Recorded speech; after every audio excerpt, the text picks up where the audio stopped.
Hello everyone, ನಾನಿವತ್ತು ಸಬರ್ bus ಸ್ಟಾಪಿಂದ video start ಮಾಡಿದ್ದೀನಿ. ಯಾಕಂದರೆ ಇವತ್ತು ನಾನು ಚಿಕ್ಕದೇವಮ್ಮನ ಬೆಟ್ಟಕ್ಕೆ ಹೋಗ್ತಾ ಇದ್ದೀನಿ. ಎಸ್, ಇದಿರೋದು ನಮ್ಮೂರ ಹತ್ರನೇ. ನಮ್ಮೂರಿಂದ ಒಂದು 3 ಕಿಲೋಮೀಟರ್ ಆಗುತ್ತೆ. ಆಫ್ಟರ್ ಮ್ಯಾರೇಜು ನಾನು ಹೋಗ್ತಾ ಇರೋದು. ತುಂಬ ವರ್ಷ ಆಗಿತ್ತು. ಸೊ ಹಾಗಾಗಿ ವಿಡಿಯೋ ಮಾಡ್ತಾ ಇದ್ದೀನಿ. ನನ್ನ ಜೊತೆ ನಮ್ಮ ಮಮ್ಮಿ ಮತ್ತು ನಮ್ಮ ಚಿಕ್ಕಮ್ಮ ಇಬ್ಬರು ಜಾಯಿನ್ ಆದರು. ಮೈಸೂರಲ್ಲಿ ಸರಗೂರು ಬಸ್ ಹತ್ಕೊಂಡು ಡೈರೆಕ್ಟ್ ಸರಗೂರಿಗೆ ಬಂದ್ವಿ. ಸರಗೂರಿಗೆ ಬಂದಿದ ತಕ್ಷಣ ನಮಗೆ ಪಕ್ಕದಲ್ಲೇನೆ ಅಂದ್ರೆ ಬಸ್ ಸ್ಟಾಪ್ ಇಂದ ಹೊರಗಡೆ ವ್ಯಾನ್ಗಳು ಇರುತ್ತೆ ಬೆಟ್ಟಕ್ಕೆ ಹೋಗೋದಕ್ಕೆ ಅಂತಾನೆ. ಚಿಕ್ಕದೇವಮ್ಮನ ಬೆಟ್ಟಕ್ಕೆ ಅಂತ ಹೇಳಿದ್ರೆ ಯಾರ್ ಬೇಕಾದ್ರೂ ತೋರಿಸ್ತಾರೆ. ಬಸ್ ಇಳ್ದಿದ ತಕ್ಷಣ ಆಚೆ ಬಂದು ನಾವು ಈ ವ್ಯಾನ್ಗಳಿಗೆ ಹತ್ಕೊಂಡ್ವಿ. ಆಮೇಲೆ ಏನಂತಂದ್ರೆ ಇದೇ ವ್ಯಾನ್ ಅಲ್ಲಿ ಹೋಗ್ಬೇಕು, ಇದೇ ವ್ಯಾನ್ ಅಲ್ಲಿ ಬರ್ಬೇಕು. 2 ಸೈಡ್ ಇಂದ ನಿಮ್ಗೆ ಒಬ್ರಿಗೆ 100 ರೂಪೀಸ್ ಚಾರ್ಜ್ ಮಾಡ್ತಾರೆ. ವರ್ತೇಬಲ್ ಅಂತ ಅನ್ನಿಸ್ತು. ಯಾಕಂದ್ರೆ ನಾವು ದರ್ಶನ ಮುಗಿಸ್ಕೊಂಡು ಬರೋ ತನಕನು ವೆಯ್ಟ್ ಮಾಡಿ ನಮ್ಮನ್ನ ಕರ್ಕೊಂಡು ಬರ್ತಾರೆ. 2 ಕಡೆಯಿಂದನೂ 100 ರೂಪಾಯಿ ಕೊಡ್ಬೋದು. ನೀವು ಸ್ವಂತ ವೆಹಿಕಲ್ ಅಲ್ಲಿ ಕೂಡ ಹೋಗ್ಬೋದು. ಚಿಕ್ಕದೇವಮ್ಮನ ಬೆಟ್ಟದ ಕೆಳಗಡೆನೆ ಇರೋದು ನಮ್ಮೂರು. ಸೊ ನಾನು ಇಲ್ಲಿಗೆ ಬರ್ತಾ ಇದ್ದೆ ಸರಗೂರ್ಗೆ ಓದೋದಿಕ್ಕೆ, ಜೇಸಸ್ ಕಾಲೇಜ್ಗೆ. ಇದೆಲ್ಲ ನೆನಪಾಗ್ತಾ ಇತ್ತು ನನಗೆ. ಆಮೇಲೆ ಏನಂತ ಅಂದ್ರೆ ನಮ್ಮೂರ್ ಸೈಡು ನೇಚರ್ ತುಂಬಾ ಚೆನ್ನಾಗಿರುತ್ತೆ. ಯಾಕಂದ್ರೆ ಸುತ್ತಮುತ್ತ ಬೆಟ್ಟ ಗುಡ್ಡ ಕಾಡು ನದಿ ಎಲ್ಲ ಇದೆ. ಅಂಡ್ ಡ್ಯಾಮ್ಗಳು ತುಂಬಾ ಚೆನ್ನಾಗಿರುತ್ತೆ ಇಲ್ಲಿ. ನನಗಂತೂ ನಮ್ಮೂರಂದ್ರೆ ಸಿಕ್ಕಾಪಟ್ಟೆ ಇಷ್ಟ. ನಾನು ಮೈಸೂರಲ್ಲಿ ಸ್ಟೇ ಆಗಿರೋದ್ರಿಂದ ಹೋಗೋದು ಸ್ವಲ್ಪ ಕಷ್ಟ ಆಗ್ತಿದೆ, ಹೋಗೋದಕ್ಕೆ ಆಗ್ತಾ ಇಲ್ಲ. ಆಮೇಲೆ ಸ್ವಲ್ಪ ಬ್ಯುಸಿ ಆಗಿದ್ದೀನಿ. ಇವತ್ತು ನನ್ನ ಮಗಳಿಗೆ ಎಲ್ಲ ತೋರಿಸ್ಕೊಂಡು ಖುಷಿಯಿಂದ ಹೋದೆ. ನಮ್ಮೂರನ್ನ ನೋಡ್ಕೊಂಡು ನೆನಪಾಗ್ತಾ ಇತ್ತು ಎಲ್ಲಾನು. ಬೆಟ್ಟಕ್ಕೆ ಹೋಗೋದಿದ್ರೆ ನೀವು ಸಂಡೇ ಸ್ಯಾಟರ್ಡೆ ಬಿಟ್ಟು ಯಾವ ವಾರ ಬೇಕಾದ್ರೂ ಹೋಗಿ. ಯಾಕಂದ್ರೆ ಸಂಡೇ ಸ್ಯಾಟರ್ಡೆ ತುಂಬಾ ರಶ್ ಆಗ್ತಾ ಇದೆ ಇತ್ತೀಚೆಗೆ. ಏನಕ್ಕಂತ ಅಂದ್ರೆ ಸೋಷಿಯಲ್ ಮೀಡಿಯಾ ಎಫೆಕ್ಟ್ ಅಂತಾನೆ ಹೇಳ್ಬೋದು. ಮುಂಚೆ ಎಲ್ಲ ಜಾಸ್ತಿ ಜನ ಬರ್ತಾ ಇರ್ಲಿಲ್ಲ, ಬಟ್ ಇತ್ತೀಚೆಗೆ ಸಿಕ್ಕಾಪಟ್ಟೆ ರಶ್ ಆಗ್ತಾ ಇದೆ. ಬೆಟ್ಟಕ್ಕೆ ನೀವು ವೆಹಿಕಲ್ ಅಲ್ಲಿ ಹೋದ್ರೆ ಟಾಪ್ ವರ್ಗೂ ಹೋಗ್ಬೋದು. ಹಾಗೆ ನೀವೇನಾದ್ರೂ ಸ್ಟೆಪ್ಸ್ ನ ಹತ್ಕೊಂಡು ಹೋಗ್ತೀನಿ ಅಂತಂದ್ರೆ ಚೆನ್ನಾಗಿ ಮಾಡಿದ್ದಾರೆ ಸ್ಟೆಪ್ಸ್. ಯಾವುದೇ ರೀತಿ ತೊಂದರೆ ಇಲ್ದಂಗೆ ಈಸಿಯಾಗಿ ಹೋಗಿ ಸೇಫ್ ಆಗಿ ಬರ್ಬೋದು. ಅಂಡ್ ಮೊದ್ಲೆಲ್ಲ ಅಡ್ಗೆ ಏನಾದ್ರು ಮಾಡಿ ಹರಕೆ ಕಟ್ಕೋತಾ ಇದ್ರು ದೇವರಿಗೆ, ನಾನ್ ವೆಜ್. ಸೊ ಅದನ್ನ ಮೇಲ್ಗಡೆನೆ ಮಾಡ್ತಾ ಇದ್ರು. ಬಟ್ ಇವಾಗ ಕೆಳಗಡೆನೆ ಎಲ್ಲ ಸಪರೇಟ್ ಆಗಿ ಅರೇಂಜ್ ಮಾಡ್ಬಿಟ್ಟಿದ್ದಾರೆ. ಒಂದೊಂದು ಕಡೆನು ಮಾಡಿ ಅಂದ್ರೆ ಬಾಡಿಗೆಗೆ ತಗೊಂಡು ಅಡ್ಗೆ ಮಾಡಿ ಅಲ್ಲೇ ಹರಕೆ ತೀರ್ಸಿ ಹೋಗುವಂತದ್ದು ಮಾಡಿದ್ದಾರೆ. ಇದ್ರ ಕೆಳಗಡೆನೆ ನಮ್ಮೂರ್ ಇರೋದು. ನಮ್ಮೂರ್ ಅಂದ್ರೆ ನಂಗೆ ಸಿಕ್ಕಾಪಟ್ಟೆ ಇಷ್ಟ ಆಯ್ತಾ. ಎಷ್ಟು ಚೆನ್ನಾಗಿದೆ ಅಂದ್ರೆ ತುಂಬಾ ಚೆನ್ನಾಗಿದೆ. ನೇಚರಲ್ಲಿ ನಾವು ಇದ್ದಿದ್ದು. ಇವಾಗ ನಾವು ದೇವಸ್ಥಾನಕ್ಕೆ ಎಂಟ್ರಿ ಆಗ್ತಾ ಇದೀವಿ. ಬಿಸಿಲಿತ್ತು ಸ್ವಲ್ಪ ನಾವು ಹೋದಾಗ. ಯಾಕಂದ್ರೆ ನಾವು ಹೋಗಿದ್ದು ಮಧ್ಯಾಹ್ನ, ಸಿಕ್ಕಾಪಟ್ಟೆ ಬಿಸಿಲಿತ್ತು. ಮಳೆ ಬಂದಾಗ ಇನ್ನೂ ಚೆನ್ನಾಗಿರುತ್ತೆ ವೆದರ್ ಇಲ್ಲಿ ನೋಡೋದಿಕ್ಕೆ. ಯಾಕಂದ್ರೆ ಫುಲ್ ಗ್ರೀನರಿ ಇದೆ. ಅಂಡ್ ಕೆಳಗಡೆ ನೋಡಿದ್ರೆ ಡ್ಯಾಮ್ ಎಲ್ಲ ಕಾಣಿಸ್ತಾ ಇರುತ್ತೆ. ಒಂದ್ಸಲ ವಿಸಿಟ್ ಮಾಡಿ. ಬಟ್ ಸಂಡೇ ಸ್ಯಾಟರ್ಡೆ ಸ್ವಲ್ಪ ಅವಾಯ್ಡ್ ಮಾಡಿ ಅಷ್ಟೇನೆ. ಹಣ್ಣು ಕಾಯಿ ಹೂವು ಎಲ್ಲ ಅಲ್ಲೇ ಸಿಗುತ್ತೆ. ನೀವು ಅಲ್ಲೇ ಬೈ ಮಾಡ್ಬೋದು. ಇಲ್ಲ ಅಂತಂದ್ರೆ ಸರಗೂರಲ್ಲಿ ನೀವು ತಗೊಂಡು ಹೋಗ್ಬೋದು.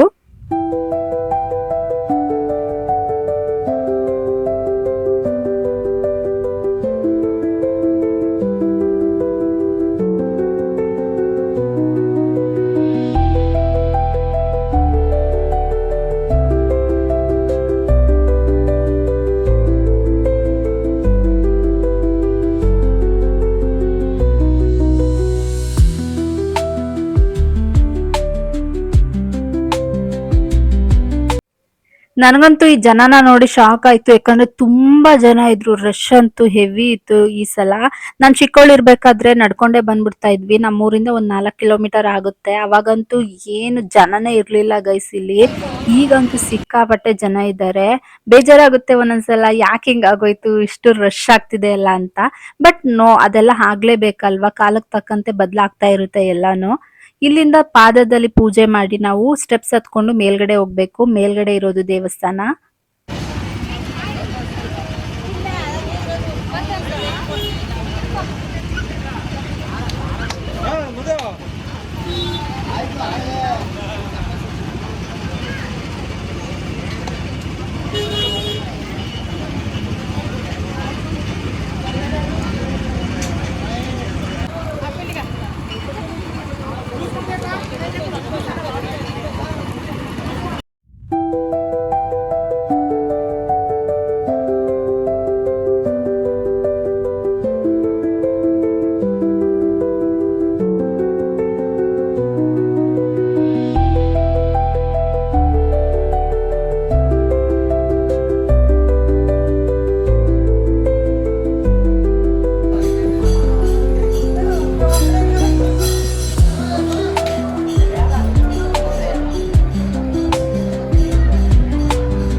ಕೊಟ್ರಾ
ಯೂಶಲಿ ಎಲ್ಲಾ ದೇವಸ್ಥಾನದಲ್ಲೂ ಅಷ್ಟೇನೆ ವಿಡಿಯೋ ಮಾಡೋದಕ್ ಬಿಡಲ್ಲ. ಹಾಗೆ ಇಲ್ಲೂ ಕೂಡ ದೇವ್ರನ್ನ ವಿಡಿಯೋ ಮಾಡೋದಕ್ ಬಿಡಲ್ಲ, ಫೋಟೋನ ತಗೊಳ್ಳೋ ಹಾಗಿಲ್ಲ.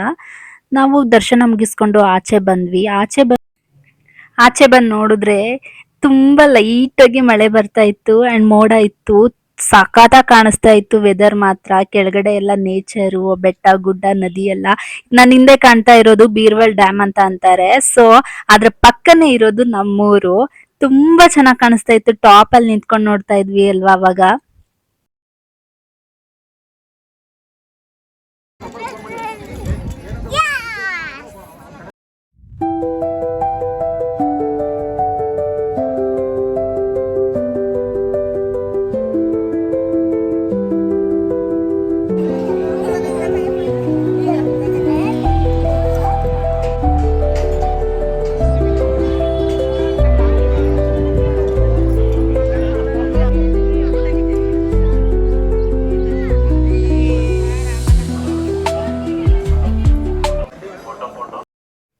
ದರ್ಶನ ಎಲ್ಲ ಮುಗಿಸ್ಕೊಂಡ್ ಬರೋ ತನಕನು ಇದೇ ವ್ಯಾನ್ ಡ್ರೈವರು ವೇಟ್ ಮಾಡ್ತಾ ಇರ್ತಾರೆ ನಮ್ಮೆಲ್ಲರಿಗೋಸ್ಕರ. ಯಾಕಂದ್ರೆ ಅವ್ರಿಗೆ 2 ವೇದು ನಾವು ದುಡ್ಡು ಕೊಟ್ಟಿರಲ್ಲ ಅಲ್ವಾ. ಸೊ ಇಲ್ಲಿ ಏನೇ ಅನ್ಕೊಂಡ್ರು ನೆರವೇರುತ್ತೆ. ನನ್ನ ಲೈಫಲ್ಲಿ 80% ಆಗಿದೆ ನಾನು ಅನ್ಕೊಂಡಿದ್ದೆಲ್ಲಾನು. ಸೊ ಅದಕ್ಕೆ ಹೇಳ್ತಾ ಇದ್ದೀನಿ, ಈ ಶಕ್ತಿ ಪೀಠಕ್ಕೆ ವಿಸಿಟ್ ಮಾಡಿ, ನಿಮ್ ಫ್ರೆಂಡ್ಸ್ ಅಂಡ್ ಫ್ಯಾಮಿಲಿಗೆ ಈ ವಿಡಿಯೋನ ಶೇರ್ ಮಾಡಿ, ಸಬ್ಸ್ಕ್ರೈಬ್ ಆಗೋದನ್ನ ಮರಿಬೇಡಿ.